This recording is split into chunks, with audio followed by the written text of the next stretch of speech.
Hello, my name is Kylie and I am a biology major. In addition to my major, I am double minoring in chemistry and education. This semester, as part of my field coursework for my education class, I had the privilege of teaching photosynthesis to ninth grade biology students.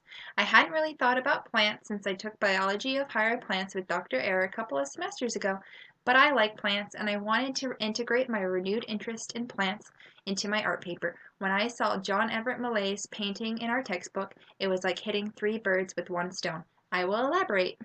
It might be hard to glean from me being a science major, but I am passionate about literature, specifically classic literature, the kind that make required reading lists in high school. My favorite Shakespearean play is Hamlet, if you couldn't tell by all the moody boys with skulls and the word Hamlet on my slide.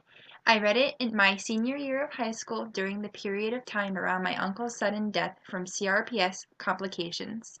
It was a dark period of my life, and I really related to Hamlet's anguish over his father's death, as well as the emotions of other characters in the play. I also think the play is really funny, as an aside.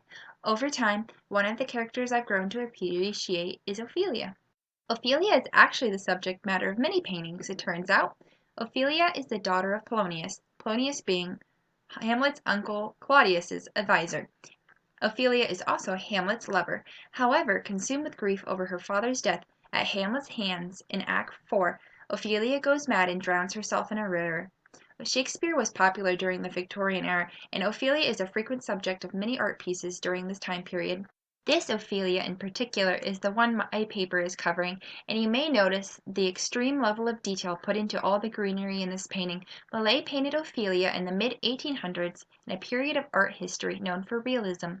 Realism is an artistic style that aims to represent appearance as accurately as possible, according to our textbook. Millais was also a member of the Pre-Raphaelite Brotherhood, which is an English art movement that rejected academic rules of art.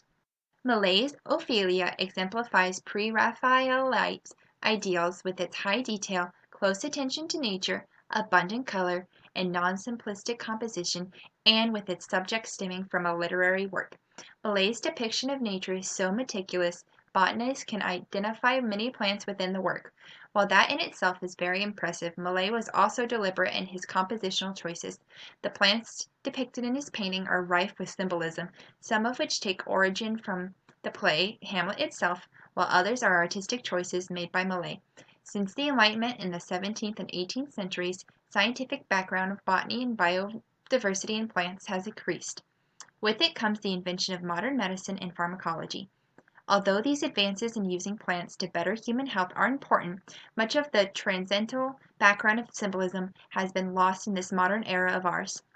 Millais' Ophelia captures a perfect cross-section between scientifically accurate plants that appeal to the scientific mind and artistic symbolism in painting composition that please the aesthetic sense of many. Today I'd like to pick out a few examples of plant symbolism in Millais' work. While the story of Hamlet takes place in Denmark, the creek in which Millais painted is the real-life riverbank at Ewell in Surrey, and as such the common British poppy, or corn poppy, Papaver heraeus, is the poppy depicted in this painting. Red poppies are often used to symbolize sleep and death. The sleep meaning comes from the fact opium is extracted from poppy seeds to be used as a sedative, and the death because high levels of opium lead to respiratory failure, you're too sedated to breathe, and then death. This particular poppy is also a source of red dye used to color some wines and medicines. In Europe, prior to World War I, the corn poppy was seen as a weed in cultivated fields. In Shakespeare's plays, he frequently makes references to weeds to allude to sin, corruption, and rottenness. Millais' decision to include poppy in his painting builds upon Shakespeare's symbolism. While it may be hard to see the little white flowers in Millais' painting, the distinctive leaves among the woodier elements are that of the white dead nettle. In the play, Ophelia constructs a garland of flowers, all of which are depicted in Millais' painting. The nettle is one of these flowers. Nettles represent pain, but also white dead nettle in particular historically was used to ward off evil in witchcraft in Britain. Ophelia feels betrayed and scared, so the use of dead nettle makes sense if she's trying to protect herself from befalling the same fate as her father. Additionally, it adds a further sense of irony to their symbolic meaning of pain, betrayal, and slander. Shakespeare references nettles in his play Othello as well in regards to the main antagonist Iago's ploy to convince Othello his wife is unfaithful. Medicinally, white dead nettle is often used to abate menstrual problems and bleeding after childbirth, uses associated with femininity, like that of Ophelia, who is often associated with youthful, innocent maidenhood. During this period of art history in which Millais lived, it was common for artists to work outside to produce sketches, but the larger finished painting was completed in their studios.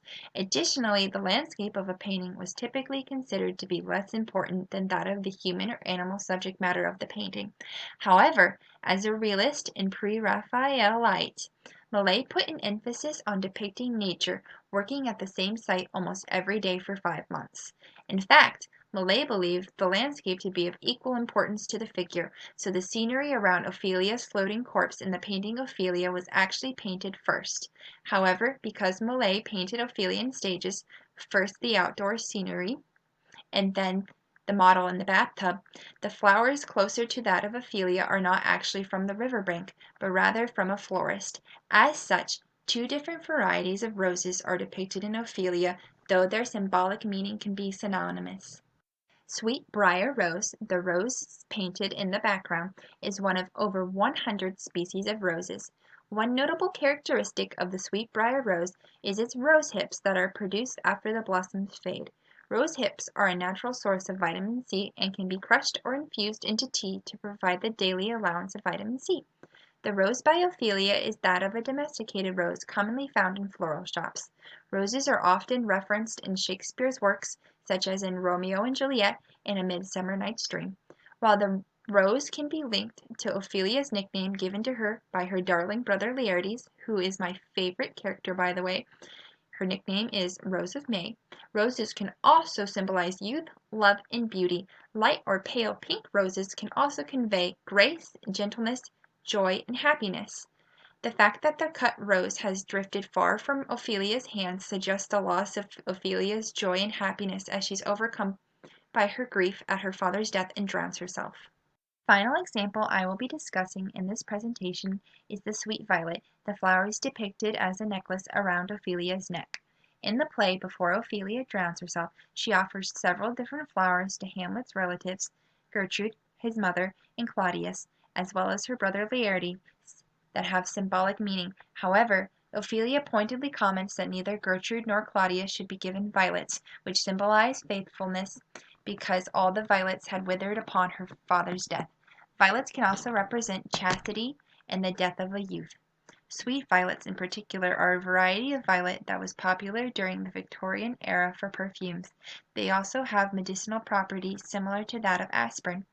Although Ophelia does speak of violets as a jab at the wickedness of those around her, when Gertrude describes Ophelia's drowning, she is not wearing violets, so the inclusion of them was a conscious compositional choice by Millais for their symbolism. In closing, as all my sources are appearing on the screen, I just wanted to reiterate the 3 birds that I hit with this project. For one, I love Hamlet. Secondly, I am very interested in plant symbolism, both in art and literature. Finally, I felt like this would be an interesting final paper topic, and it is a topic in the realm of biology, which is my major,